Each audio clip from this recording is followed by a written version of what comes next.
ಮಹಾಭಾರತ ಯುದ್ಧವನ್ನು ತಡೆಯೋಕೆ ಕೃಷ್ಣ ಭಾಳ ಅಂದ್ರೆ ಭಾಳ ಪ್ರಯತ್ನ ಪಡ್ತಾನೆ.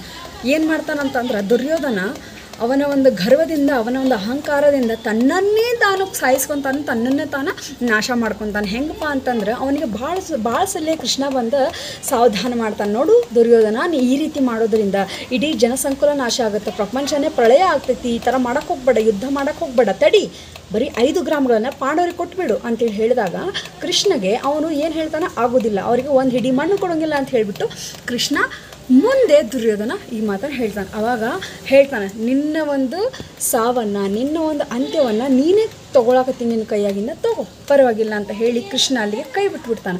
ಸೊ ಈ ಒಂದು ವಿಷಯದಿಂದ ಏನು ಗೊತ್ತಾಗ್ತೈತೆ ಅಂದ್ರೆ, ನಾವು ಕೆಲವೊಂದು ಟೈಮ್ ಒಳಗೆ ನಮ್ಮ ಲೈಫ್ ಒಳಗೆ 1000 ರೀತಿ ಎಲ್ಲರಿಗೂ ಹೆಲ್ಪ್ ಮಾಡಿರ್ತೀವಿ. ಈ ತಪ್ಪು ಮಾಡ್ತಾ ಇದ್ದೀವಿ, ಈ ಥರ ತಪ್ಪು ಮಾಡಬೇಡ ಅಂತ ಹೇಳಕ್ಕೆ ಹೋಗ್ತೀವಿ. ಅವಾಗ ಅವರು ತಮ್ಮ ಉದ್ದಂಡತನದಿಂದ ಇಲ್ಲ ನಾ ಮಾಡೋಣ ಹಿಂಗನ, ಇರೋಣ ಹಿಂಗನ, ಇರೋಕ್ಕೆ ಹಿಂಗನ, ಇರೋಣ ಹಿಂಗೆ ಅಂತ ಹೇಳಿ ಭಾಳ ಗರ್ವದಿಂದ ಮಾಡ್ತಿರ್ತಾರೆ. ಸೊ ಅಂಥವ್ರನ್ನ ಅವ್ರವ್ರ ಪಾಡಿಗೆ ಅವ್ರನ್ನ ಬಿಟ್ಬಿಡ್ಬೇಕು. ಯಾಕಂತಂದ್ರೆ ಅಂಥವ್ರು ನಾವು ಎಷ್ಟು ಹಿಡಿತೇವಲ್ಲ, ಎಷ್ಟು ನಾವು ನಮ್ಮ ಕೈಯಲ್ಲಿ ಇಟ್ಕೋಬೇಕು ಅಥವಾ ಅವ್ರನ್ನ ಸರಿದಾರಿ ತರಬೇಕು ಅಂತ ಅನ್ಕೊತೇವಲ್ಲ, ಅದು ನಮಗೆ ಉಲ್ಟಾ ಆಗಿಬಿಡ್ತೈತಿ.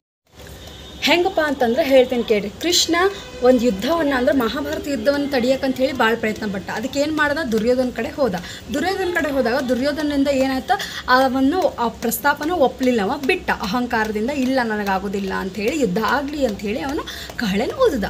ಅದಕ್ಕೇನು ಮಾಡ್ದ ಕೃಷ್ಣ, ಆಯ್ತು ತಗೋ ನಿನ್ನ ಹಣೆ ಬರೋ ಮಗನ ಅನುಭವಿಸ್ ಅಂತೇಳಿ ಬಿಟ್ಟ.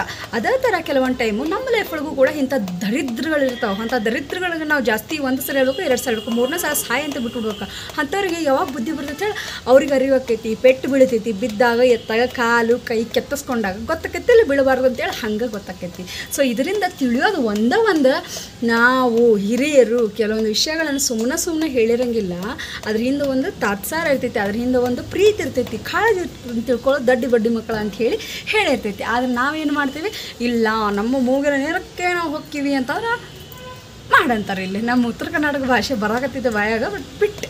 ಸೊ ಇಂಥ ವ್ಯಕ್ತಿಗಳನ್ನು ಜಾಡಿಸ್ವತ್ತು ಒಂದು ಮೂಲೆಯಾಗಿ ಇರಿಸ್ಬಿಡ್ರಿ, ಹಾಳಾಗಿ ಹೋಗ್ಲಿ, ಕೈ ಬಿಟ್ಟುಬಿಡ್ರಿ ಅಂಥವ್ರ ಜೊತೆ ಇರೋದಕ್ಕಿಂತ ಅವ್ರನ್ನ ಪಾಡಿಗೆ ಅವ್ರನ್ನ ಬಿಟ್ರಿ, ಹಾಳಾದ್ಮೇಲೆ ಬುದ್ಧಿ ಒಂದಾಗ ಬರ್ತೈತಲ್ಲ, ಅವಾಗ ಊಟ ಇಡ್ರಿ ಅವ್ರಿಗೆ.